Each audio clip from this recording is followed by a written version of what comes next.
Well, hello, my paranormal peeps, and welcome back to another Deep Woods Paranormal podcast. My name is Matt Harvey. I am the founder and lead investigator with Deep Woods Paranormal. And on this channel, we are making the paranormal normal. So, let me take you back to October 20th, 1967.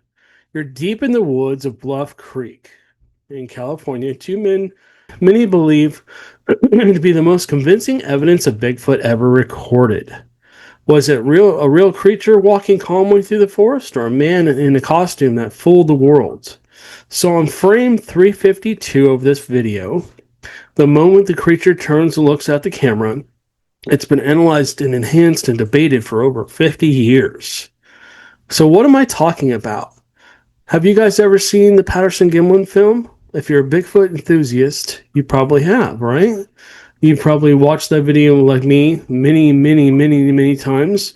Just a little bit of background on Patterson and Gimlin. They were amateur researchers investigating a string of Bigfoot sightings near Bluff Creek. Patterson carried a rented 16 millimeter camera, a crucial detail that adds authenticity for believers. He wasn't expected to film anything so cinematic at that point. But the creature, later nicknamed Patty, walks upright with long strides, arms swinging naturally. The film lasts less than a minute, yet it changed the entire Bigfoot conversation overnight. So, yeah, I mean, I've seen this video so many times. So many times. I'm sure if you, like I said, if you're a Bigfoot enthusiast, you have as well. So today we're going to take a deeper dive into this. I've kind of talked about this in the past. It's it's a very important video for the Bigfoot world. It really basically was the first ever real look at what a Bigfoot possibly would look like on video. Now, if you're going back to, the 16 millimeter camera, you got to remember this was back in 1967. That technology was not great. They were just coming out with video cameras. Number one, the cameras were extremely expensive to own. Number two, and even hard to find. And then number two, for some reason my alarm's going off. Number two, the way the film was made it really hard to edit. Back then, essentially, if you wanted to edit film, you had to basically go through with a light box, which was basically a little square, no bigger than probably like a cup size, like a drinking cup size cup that had kind of a magnifying glass in the top so you could actually enlarge the picture.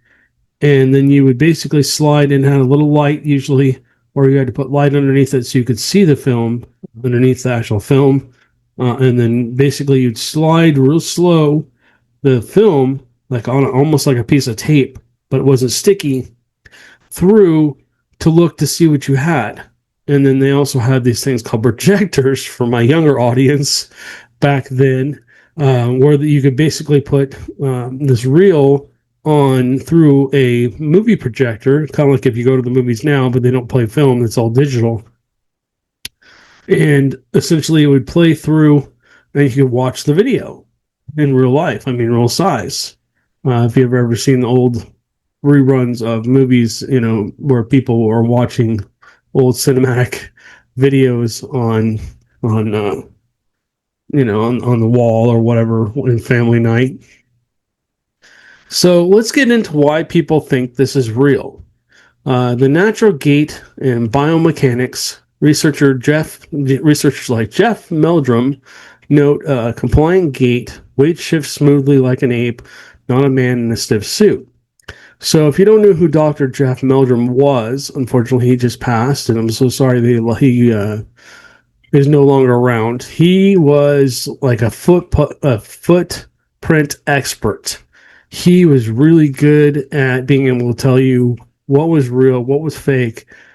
He studied at I think Idaho State, basically at one of the colleges in Idaho, and that was his specialty.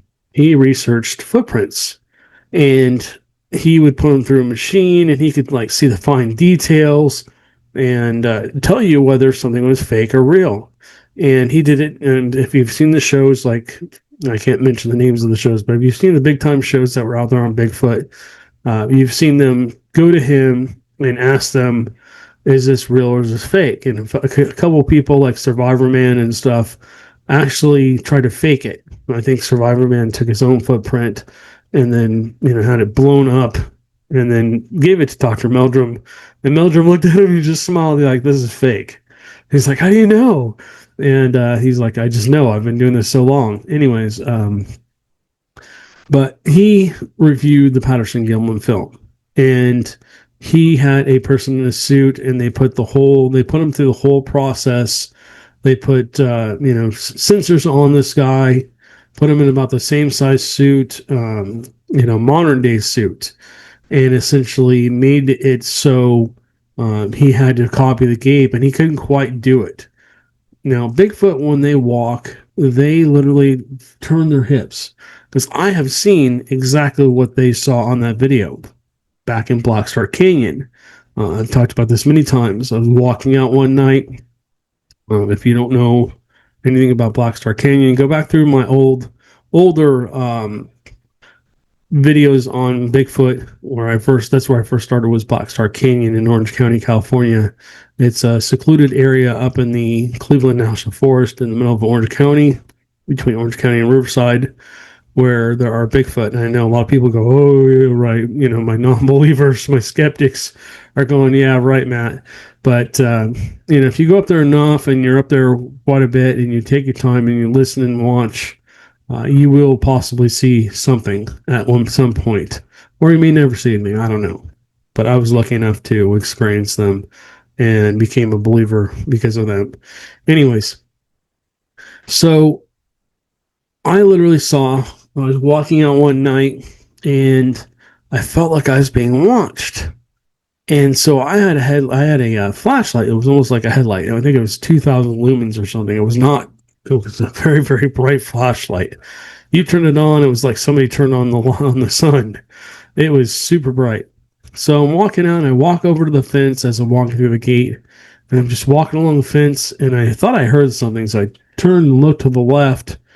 And I'm looking and I'm like, there's nothing there. I didn't physically see anything. But it wasn't dark. It wasn't bright. I think it was a full moon that night. And you could barely see the outlines of the trees. So I sat there and I turned this light on. And I'm pretty sure I blinded this poor creature. Because as I scanned along the tree line, I saw this thing just standing kind of in the clearing. It wasn't quite in the clearing, but it was standing right in front of some bushes. And because you couldn't see it without a light. And so as I'm looking at this thing, it looks back at me, and I'm 6'2", about 315 pounds. This thing looks at me. It's about the same size, about the same shape as me. And it's a juvenile. It's probably just out there watching to make sure nobody comes into its territory. I imagine they were probably out there hunting or doing whatever they were doing that night. Black Star's rich with wildlife. There's, mule deer out there and stuff. So there's plenty of food for them. And there's Irvine Lake so they can fish and swim and have water and all that other stuff. And there's creeks. So it's a perfect hot spot for Bigfoot. Anyways, long story short, the thing literally takes one step. And it literally, I'm shining this light on this the whole time. I saw the whole thing. Literally takes a step. And its whole hips just turned and the upper body stayed straight. And then it took another step and it probably covered 5-6 feet. And this thing's about as tall as me. I can't make a 5-6 foot gape. And then it finally takes one more gape and then turns its whole body. Can't turn its head, just turns the whole upper shoulders and everything to look at me. And then, and it seemed like it was forever. But it was probably like a second maybe, just to make sure I wasn't following it. And then essentially took like 2 more steps, 2 more gapes, and then disappeared. So it wasn't like walking normally. It was actually taking large strides. And I should have probably given chase, but it was in private property, so I couldn't go up there. But anyways, so getting back to why believers think this is real, the visible movement under the hair suggests living creature, not costume padding. And from what I saw the same thing. I could see the muscles moving as it walked. And I watched the Patterson Gimlin film, and I see exactly the same thing. And I know what I don't expect anybody to believe until they've had their own experience where they can say it couldn't be anything else. But for me, it looks exactly the same. And there's more actually to the Patterson Gimlin film. People see just where it basically turns and walks away, but there's actually quite a bit more to it. And there's actually possibly another creature up in the woods as they're standing there. You actually see, I think it was Bob Gimlin who was the one who filmed it. He gets off the horse, or maybe it was Patterson that got off the horse. One of them gets off the horse, almost falls, gets back up, and the camera's just really shaky. And back then, it's not like today. If you're shaking the camera around, it was really kind of all over the place. So there's better versions of the Patterson Gimlin film where they've steadied it so you can actually kind of follow it a little bit better, or they've kind of made it so that they've modernized the film, and so you can follow the creature a little bit better. But I mean, it was exactly what I'd seen, and this thing disappeared up around a corner. I know exactly where it went. So, anyways, so proportions, the limb length, the torso shape, and head portions fall outside typical human ratios. Lack of technology in 1967, special effects experts say creating such a realistic motion and muscle texture back then would have been nearly impossible without Hollywood resources. And it says, no confirmed motive. Patterson Gimlin never profited massively from the film. And I believe Gimlin is still alive, or he may have recently passed. I've unfortunately never had the pleasure of meeting either one of them. I wish I would have. But from what I understand, neither one of them has ever, even Patterson on his deathbed, never actually said these were fake. There's never been any proof. Nobody's ever been able to prove 100% that this is a fake video. And again, you guys got to use your own judgment on this. And we'll get into why people think it's a hoax in just a second here. But I've talked to, because of our experience with ghost hunting back in the day, we met a lot of Hollywood people, and that worked in Hollywood and film videos and movies and stuff like that. All of them said, and when they saw the video, they're like, no, that that's really hard to do to this day. I mean, to make everything move like that. I mean, now through maybe CGI you could do it, but I mean, the way the creature moves is just so natural and looks so real. I mean, if you get a video of a gorilla or a chimpanzee or anything like that actually moving, gorilla's probably better. You can see the muscles and everything move, just like in the Patterson Gimlin film. Anyways, let's get why skeptics think it's a hoax. So Bob, I can't even pronounce his last name, Ramonius claimed. So this is a guy that basically said he wore the costume, and basically he was part of the hoax. He claims that he wore the suit allegedly made by costume maker Philip Morris, though he had no proof. So inconsistencies. Some say the creature's fur clumps like a fabric. Other points to possible seams or folds. Patterson's history. He was previously working on a Bigfoot book and had an incentive to stir interest. Skeptoid and others argue eyewitnesses' memories decay later and can be unreliable, and their details may have shifted with their retellings. And then no physical evidence, no tracks, no hair, no biological samples confirmed to match the creature. So I've been researching Bigfoot, for about almost 15 years now, maybe longer. And finding hair samples, you think it'd be easy, especially with all the barbed wire fences, with all the trees that can grab hair, with the the vines that will grab fur or whatever. it seems like it would be so easy to find hair samples or even skin samples of something unknown, right? It's impossible. It's really, really difficult. I mean, I've been in places where we know Bigfoot's habit, and it's very hard to find any hair samples at all. I do still have those old hair samples that we got from the Sam Houston National Forest, but I've yet to be able to look at them under a microscope and tell you whether they're really real or not. And Bob's claims basically, I mean, people have looked back at that. At this point in time, they were just filming Planet of the Apes, and the guys that made the suits for Planet of the Apes looked at the film and said that's not a costume. So again, I mean, you have to use your own judgment. Now, inconsistencies in the creature's fur, clumps like fabric or seams, I'm gonna have to go back and look at that. I really will. I have to go back and look and see if I can actually see anything. Again, the film is so grainy and so hard to see. It really makes it hard to tell you whether or not there are seams there. And honestly, I'd pretty much be very disappointed if I did find out there are seams or clumps. But yeah, I'm all about getting down to the truth. I want real answers. In my lifetime, there may never be any real answers, even if I do find a Bigfoot. Because if you find a body, I mean, it's going to be gone within hours or minutes or whatever. Because Big Brother will probably know you have it and will come take it from you. So, I mean, I've talked to people that have had, everybody says, oh, well, nobody's ever turned over a body. That's not exactly true. I've talked to people who have taken one down, and you don't get very long to hide the information. I'll tell you that much. Fur, skin samples, saliva, pictures, video of it.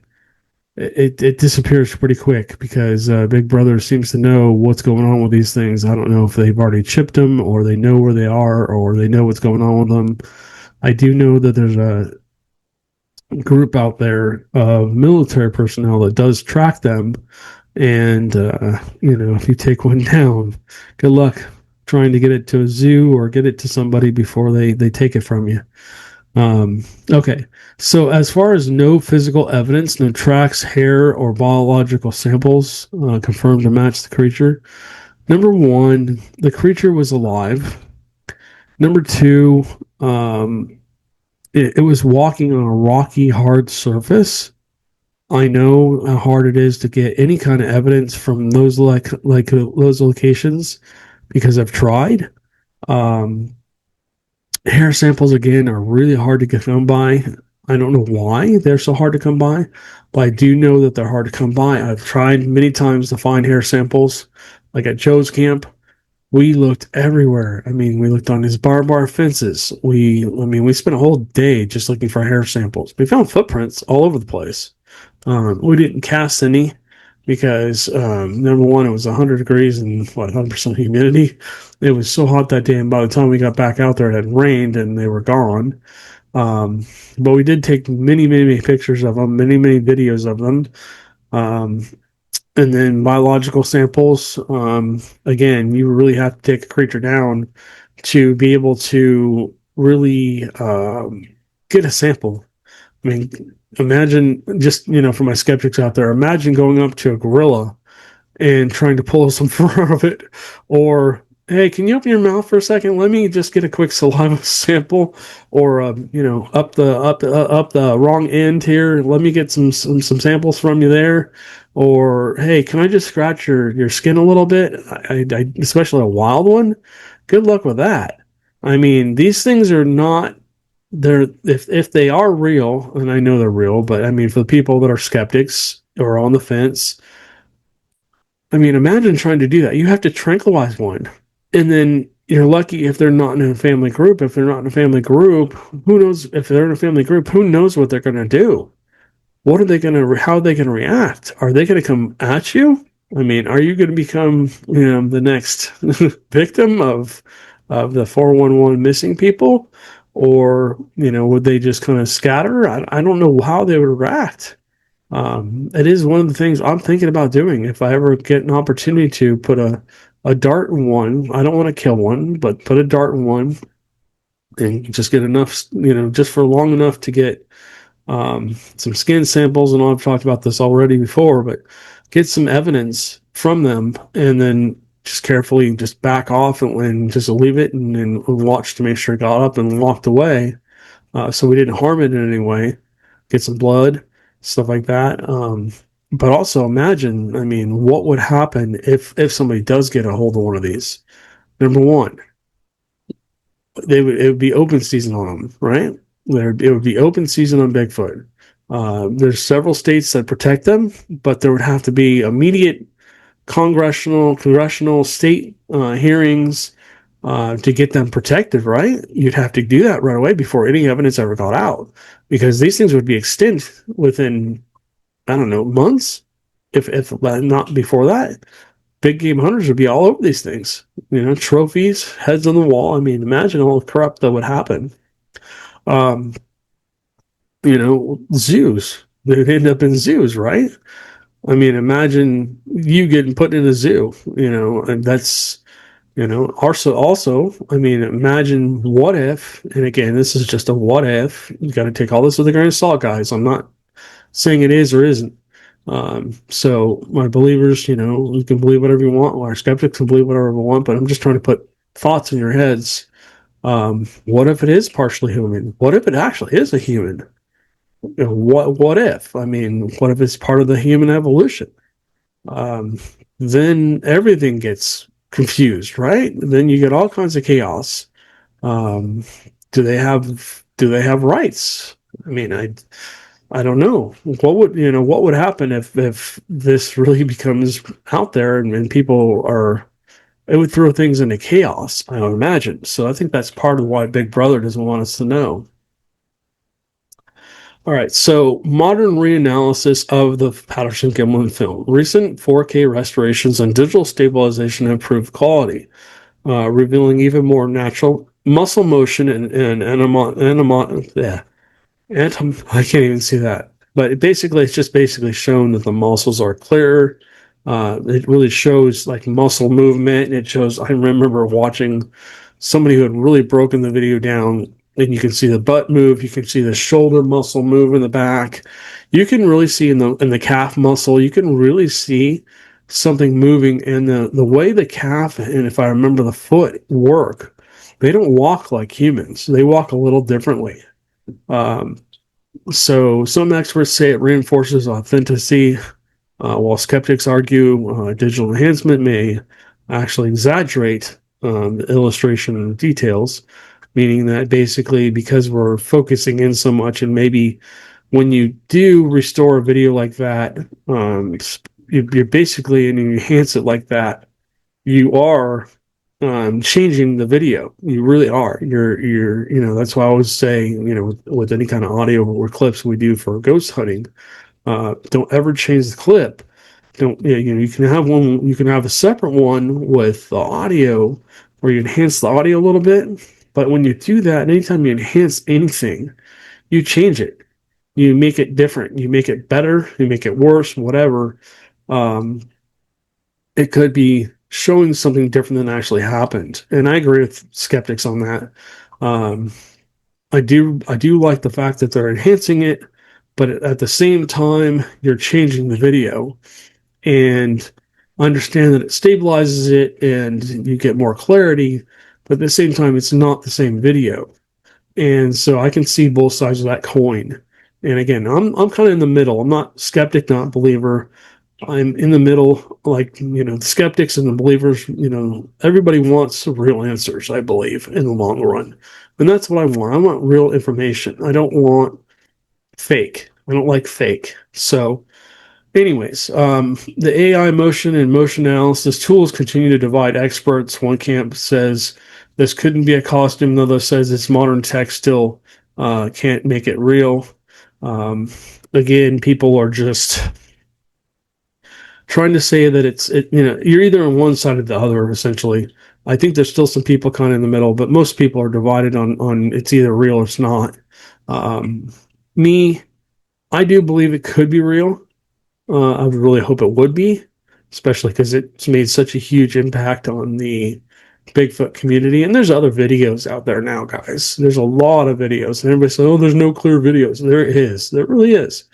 People don't share them because they get such ridicule, and people, "Oh, that's fake. It's blah blah blah," but it's real. I mean, there are videos. I mean, we've got a couple of trap cam videos where you can see it, but I mean, it's really hard to prove. You know, your skeptics are going to remain skeptical. Some of them are going to remain skeptical no matter what, unless they actually have a physical sighting where they can say that couldn't be anything else. But this is why I always say this. If you're really skeptical, you really got to get out in the field and you really got to have an experience. And for my believers, the same thing goes the other way. You really have to have an experience where you can say that couldn't be anything else but. And you have to be both skeptical and believe at the same time. You got to make sure your evidence is 100% proof. The Patterson Gimlin film, I think, is probably about 80% solid. The other 20%, just because it's such an old video, and I mean it's 60-year-old technology, guys. I mean, that's when video was just starting to come out, and these handheld recorders was just starting to come out. I mean, if he had shot it with today's cameras, I mean, this would have been a completely different conversation. So, cultural and physical impact. The film turned Bigfoot from folklore into pulp culture phenomenon. Really, back in the day, it really brought Bigfoot out. A lot of movies kind of started happening because of it, and stuff like that. It inspired documentaries, merchandise, and research groups worldwide, which is true. I wasn't born when this video was out, first came out. But after I became a believer, I've watched it, like I said, several times, and that and other video, a lot of other videos. And so the more I kind of research Bigfoot, the more I'm like, okay, there might still really be something out there. And then I've had my own experiences too. I've had so many experiences with them, but I know they exist. But like I said, it's really comes down to you guys being out in the field and getting an opportunity to experience something like this. I mean, it's just amazing. So even if skeptics agree, the single clip redefined how people imagine Bigfoot. It's a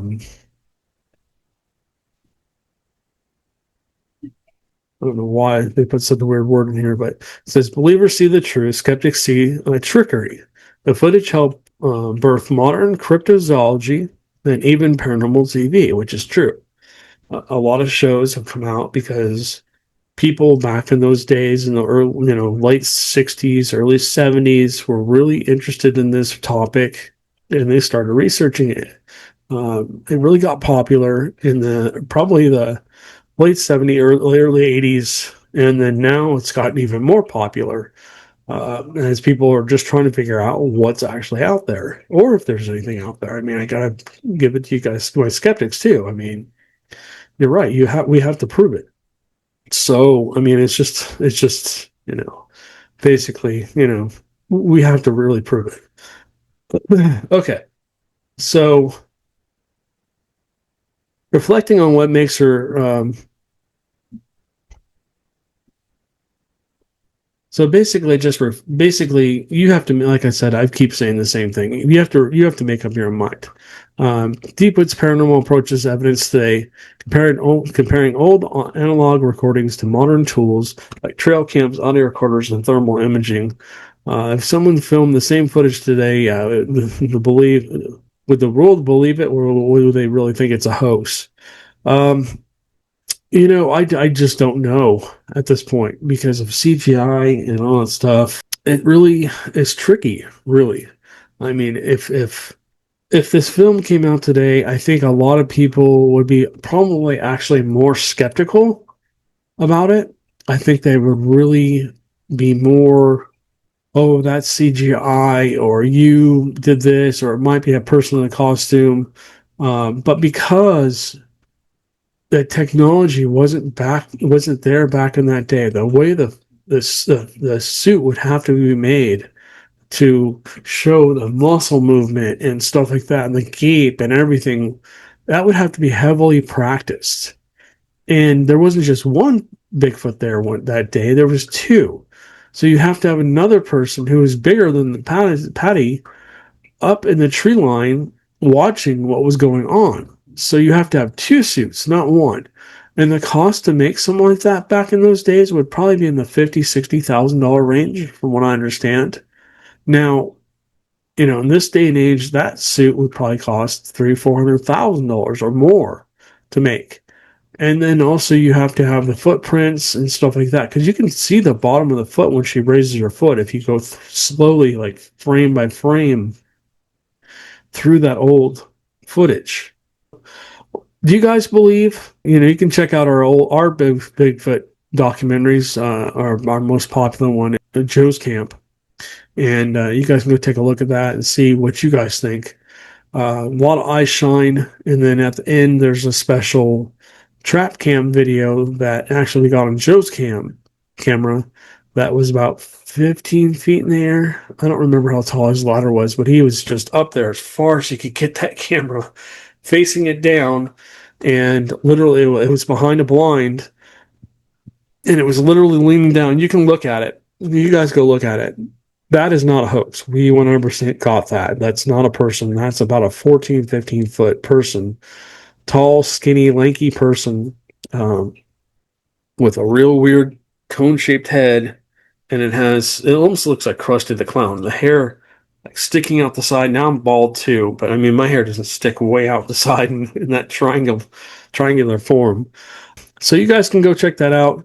Go check out our website, Deep Woods Paranormal, and all of our stuff there. Also, merchandise. I know a couple of people mentioned to me, "Hey, Matt, I think you might need a new hat." Yeah, because these old hats have seen better days. We actually have a bunch of new merchandise in our store on our website. We've basically gotten rid of almost everything we had in there because you guys didn't seem to like that. But there's a lot of fun Bigfoot stuff in there. T-shirts and hats you can check out, or you can go to our eBay store. All that'll be linked down below. So, again, do you guys believe? Let us know in the comments down below. Do you think the Patterson Gimlin film was faked? Do you think it was real? I would love to hear your opinion down below. Please be courteous. It's just basically an open discussion. There's no judgment on our channel. So we're just basically trying to figure out what you guys think. All right. So thank you guys for tuning in and watching today and listening. And we will catch you guys on the next one.